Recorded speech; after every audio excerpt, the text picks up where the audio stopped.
நேற்று காலையில் கோயம்புத்தூரில் மாவட்ட வருவாய் மாவட்டங்களில் சிறப்பான ஒரு கூட்டம், மாலையில் திருப்பூர் மாநகர் புறநகரில் ஒரு சிறப்பான கூட்டம், இன்று நம்முடைய ஈரோடு மாவட்டத்தில் ஒரு சிறப்பான கூட்டம், நீலகிரியில் ஒரு சிறப்பான கூட்டம். இப்படி கொங்கு மண்டலத்தில் உங்களை எல்லாம் சந்திக்கின்ற நல்ல வாய்ப்பினை என் வாழ்நாளில் உருவாக்கி தந்திருக்கின்ற நம்ம எல்லாம் ஆளாக்கிய இதயம் புரட்சி தலைவி மாண்புமிகு அம்மாவுக்கு என்னுடைய நன்றியும் வணக்கத்தையும் தெரிவித்துக் கொங்கு மண்டலம் எங்களுக்கு மட்டுமே சொந்தம் என்று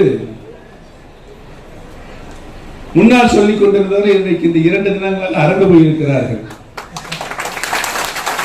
ஏன் என்று சொன்னால் கொங்கு மண்டலம் இதயம் டாக்டர் புரட்சி தலைவி அம்மாவுடைய கோட்டை.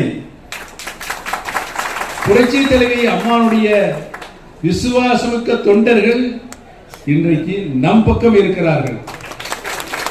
நம் பக்கம் இருக்கின்ற கொங்கு மண்டலம், பொதுவாகவே நான் அரசியலில் பயணிக்கின்ற நேரத்தில் பல்வேறு நிலைகளில் இந்த பக்கம் கொங்கு மண்டலத்தில் வந்து பணியாற்றி இருக்கிறேன். இங்கு இருக்கின்ற அனைத்து மக்களும், கழகத்தினுடைய நிர்வாகிகளும், பொதுமக்களும், கட்சியினுடைய தொண்டர்களும் கொங்கு நாட்டு தங்கங்களாகவே என்னுடைய மனக்கண்ணில் என்றும் நிறைந்திருக்கிறீர்கள். அன்பான பேச்சு, கடமை உணர்ச்சியோட அரசியல் பண்பாடு.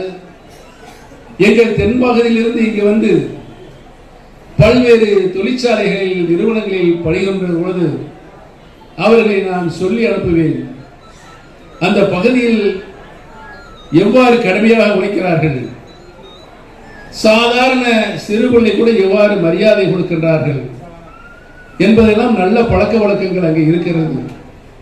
அவையெல்லாம் கற்று நம் பகுதியில் அதை வந்து நீங்கள் கொள்கைகளை பரப்ப வேண்டும் என்று உங்களை பற்றி நான் பெருமையாக எங்கள் பகுதியில் வாழ்கின்ற மக்களுக்கு சொல்லிக் கொண்டிருக்கிறேன். இன்றைக்கு நாங்கள் இம்மாதிரியான கூட்டங்கள் நடைபெறுவதற்கு முக்கிய கொள்கை, குறிக்கோள், இலக்கு புரட்சி தலைவர் எம்ஜிஆர் அவர்கள் 1972 அனைத்து இந்திய அண்ணா முன்னேற்ற கழகம் என்ற மாபெரும் இயக்கத்தை தோற்றுவித்தார்கள். யாருக்காக? தொண்டர்களுக்காக. தொண்டர்களுக்கான உருவாக்கப்பட்ட இந்த இயக்கத்தை தொண்டர்களுக்கான இயக்கமாக புரட்சி தலைவர் எம்ஜிஆர் அவர்கள் வழிநடத்தி 10 ஆண்டு காலம் தமிழகத்தினுடைய முதலமைச்சராக, சிறந்த முதலமைச்சராக நல்ல பல திட்டங்களை, சத்துணவு என்ற நல்ல திட்டங்களை நாட்டு மக்களுக்கு அர்ப்பணித்த முதலமைச்சராக வளம் வந்தார்கள். இதயம் புரட்சி தலைவி மாண்புமிகு அம்மாவுக்கும் புரட்சி தலைவருக்கு பின்னால் 16 ஆண்டு காலம் கழகத்தினுடைய முதலமைச்சராக நல்ல பல திட்டங்களை நாட்டு மக்களுக்கு தொலைநோக்கு பார்வையிடக்கூடிய திட்டங்களாக, தொலைநோக்கு பார்வையிடக்கூடிய திட்டங்கள் என்றால் இன்றைக்கு வாழ்கின்ற மக்களும் அந்த திட்டத்தினுடைய பலனை பெற வேண்டும். எதிர்காலத்தில் 50-100 ஆண்டுகளுக்கு பின்னால் வருகின்ற மக்களும் அந்த திட்டத்தினுடைய முழு பயனை பெற வேண்டும் என்றுதான் மாண்புமிகு அம்மாவும் பார்த்து நாட்டு மக்களுக்கு அர்ப்பணித்தார்கள். புரட்சி தலைவர் எம்ஜிஆர் அவர்கள் இயக்கத்தை ஆரம்பித்த பொழுது அதை வழிநடத்தி செல்வதற்கு சட்ட திட்டங்களை, கழகத்தினுடைய விதிகளை உருவாக்கினார். அந்த விதிகளைத்தான் புரட்சி தலைவர் எம்ஜிஆர் அவர்களும் புரட்சி தலைவி மாண்புமிகு அம்மா அவர்களும் அதை நடைமுறைப்படுத்தியதனால் தான் தொண்டருடைய அபிமானத்தையும், நன்மதிப்பையும், அவருடைய பெருத்த ஆதரவையும், நாட்டு மக்களுடைய ஒட்டுமொத்த ஆதரவையும் பெற்று 26, 28, 29 வருடங்கள் தமிழகத்தில் ஆட்சி செய்கின்ற உரிமையை தமிழக மக்களிடமிருந்து பெற்றார்கள். தமிழகத்தினுடைய அரசியல் வரலாற்றில் ஒரு தனிப்பட்ட இயக்கம், கட்சி 29 ஆண்டுகள் ஆட்சி செய்கின்ற உரிமையை பெற்ற ஒரே இயக்கம் அனைத்து இந்திய அண்ணா முன்னேற்ற கழக நிலையை புரட்சி தலைவி மாண்புமிகு அம்மா உருவாக்கி தந்திருக்கிறார். புரட்சி தலைவர் வருகின்ற பொழுது 16 லட்சம் உறுப்பினர் கொண்ட நம்முடைய இயக்கம் புரட்சி தலைவர் மறைவுக்கு பின்னால் இதயம் டாக்டர் புரட்சி தலைவி மாண்புமிகு அம்மா அவர்கள் கழகத்தினுடைய பொதுச் செயலராக பொறுப்பேற்று 30 ஆண்டு காலம் நம்முடைய இயக்கத்திற்கு வந்த சோதனைகள், வேதனைகள் நம்முடைய இயக்கத்தை எப்படியாவது அரசியல் இருந்து அகற்றிவிட வேண்டும் என்று செய்த சதிகள் எதிர்கட்சிகள், மாண்புமிகு அம்மா அவர்கள் மீது போடப்பட்ட பொய் வழக்குகள்,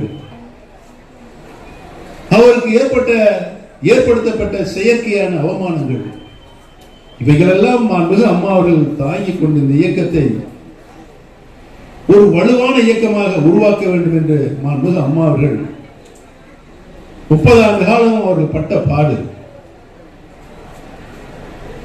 இந்த இயக்கத்தை இன்றைக்கு 1.5 கோடிக்கும் மேற்பட்ட தூய தொண்டர்கள் கொண்ட மாபெரும் இயக்கமாக, எந்த கொம்பாதி கொம்பனாலும் வந்தாலும் அசைக்க முடியாத எதிர்கோட்டையாக மாண்புமிகு அம்மா உருவாக்கி இருக்கிறார்.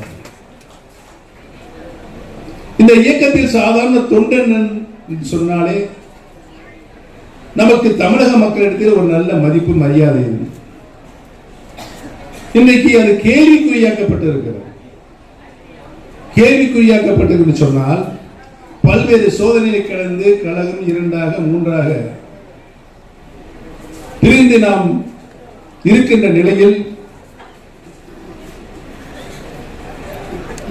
எடப்பாடி தமிழகத்துடைய முதலமைச்சராக மாண்புமிகு சின்னம்மா அவரை நியமித்தார்கள். அதற்கு பின்னாலே பல்வேறு சோதனைகளை தொடர்ந்து கொண்டிருந்தது. டிடிவி தினகரன் அவர்கள் பழனிசாமியுடைய அரசியல் நம்பிக்கையில்லா தீர்மானம் கொண்டு வருகின்ற ஒரு சூழல் ஏற்பட்டது. அந்த சூழலில் நம்மிடம் இருந்த தர்ம போராட்டத்தில் நம்மிடம் இருந்த 11 சட்டமன்ற உறுப்பினர்கள் டிடிவி தினகரன் சேர்ந்து அரசுக்கு எதிராக வாக்களித்திருந்தால் பழனிசாமியுடைய அரசு அன்றே தீர்ந்து போயிருக்கும். கழகம் நன்றாக இருக்க வேண்டும், ஆட்சி நன்றாக இருக்க வேண்டும் என்ற நல்ல எண்ணத்தில் பழனிசாமிக்கு நாங்கள் தந்த ஆதரவினால் 5 ஓட்டில் தப்பி பழிச்சார். இந்த எண்ணம் கொஞ்சம் கூட இல்லாமல் அனைவரையும் ஒருங்கிணைத்து சகோதர பாசத்தோடு கட்சியை வழிநடத்த வேண்டும். நான் ஒருங்கிணைப்பாளராக, அவர் இணை ஒருங்கிணைப்பாளராக, 2 பேரும் கழகத்தினுடைய முடிவுகளில் 2 பேருமே கையெழுத்திட வேண்டும் என்ற ஒரு நிபந்தனையை போட்டார்கள்.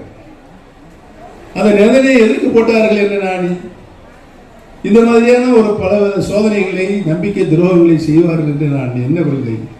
யதார்த்தமாக இருந்தேன். நம்முடைய பழனிசாமி ரொம்ப என்னை புறப்பட்டு சொன்னார், இனிமேல் அவர் வாள் எடுத்து சுத்த வேண்டும் என்று. அதுக்காக பெரிய வாழை இப்போ கொடுத்துருக்காரு. அதை தூக்க கூட முடியல. எத்தனை கிலோ இருக்கேன் கேட்டேன். 8 கிலோ இருக்கு அப்படின்னாரு. எப்படி பாருங்க, ஒரு 1 கிலோல இருந்து அப்படி சுத்தி சுத்தவன் இப்போ இருக்க வலிமை இல்லை. 8 கிலோல வாழை குடிச்சிருந்தா நான் எப்படி சுத்துறது சொல்லுங்க. 2 பேர் வருவாங்க. பழனிசாமி அவங்க துணைவியார் வணங்கி 2 பேரும் ஒரே மாதிரி பேசுவாங்க. ஒரே மாதிரி ஒத்த கருத்தோடு பேசுவார்கள்.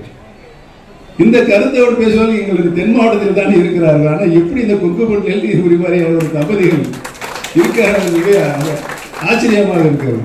அவ்வளவு போர்க்குணத்தோடு இந்த 2 பேரும் இந்த பகுதியில் உங்களிடையே வாழ்ந்து கொண்டு இருக்கிறார்கள். மிகப்பெரிய வரப்பிரசாதம், மிகப்பெரிய வரப்பிரசாதம். தினமும் ஒரு ஆளுநர் வருவார். மிடுக்கான மீசை, மிடுக்கான நடை, இவையெல்லாம் எங்கள் தென் மாவட்டத்தில் தான் இருக்கும். கொங்குபத்தில் அது வேற மாதிரியான ஒரு மரியாதையான பக்குவமாக இருக்கும். எனக்கு ஒரே ஆச்சரியம். சரி, அதை அப்புறம் வச்சுக்கலாம், தனியாக வச்சுக்கிறேன். பேசும்போது கிண்டல் பண்ணுவேன், வச்சுக்கிறேன். ஆக இந்த சட்ட விதிக்கு கபலீகரம் செய்து கொண்டு புரட்சி தலைவர் தொண்டர்களுக்கு தந்த உரிமையை கழக சட்ட விதியில் அவர்கள் தலைமை கழகத்தினுடைய தலைமை பொறுப்புக்கு வருகின்றவர்கள் யாரால் தேர்ந்தெடுக்கப்பட வேண்டும் என்ற விதியை புரட்சி தலைவர் உருவாக்கினார். உலகத்திலே எந்த அரசியல் கட்சியிலும் அந்த மாதிரி இல்லை. தொண்டர்கள், கழகத்தினுடைய உறுப்பினர்கள் வாக்குகள் போட்டு தேர்தல் மூலமாக தேர்வு செய்யப்பட வேண்டும் கழகத்தினுடைய பொதுச் செயலாளராக என்பதுதான் புரட்சி தலைவர் எம்ஜிஆர் அவர்கள் சட்ட விதியை கொண்டு வந்தார். மற்ற சட்ட விதிகளெல்லாம் திருத்தம் செய்வதற்கு ஒரு உரிமை இருக்கிறது. ஆனால் கழகத்தினுடைய பொதுச் செயலாளர் பதவியை தொண்டர்கள் தான் தேர்தல் மூலமாக தேர்வு செய்யப்பட வேண்டும் என்ற விதியை மட்டும் மாற்றவோ திருத்தம் செய்யக்கூடாது என்று மாண்புமிகு அம்மா அவர்கள், மாண்புமிகு தலைவர் அவர்கள் கொண்டு வந்தார்கள். இன்னைக்கு என்ன நிலைமை பார்த்தீங்களா? எல்லாம் தூக்கி தோல்ல போட்டாங்க. நாமெல்லாம் ஆசையோடு இதய சுத்தியோடு இதயபூர்வமாக மாண்புமிகு அம்மா அவர்கள் காலமானதுக்கு பின்னால் மாண்புமிகு அம்மா தான் கழகத்தினுடைய பொதுச் செயலாளராக, நிரந்தர பொதுச் செயலாளராக இருக்க வேண்டும் என்ற அவருக்கு நாம் வாஞ்சியோடு அந்த உச்சபட்ச மரியாதையை பொதுக்குழுவில் தீர்மானம் நிறைவேற்றினோம். எனக்கு அவருக்கு பிரச்சனை வந்துச்சு. பொதுக்குழு கூட்டுறாங்க.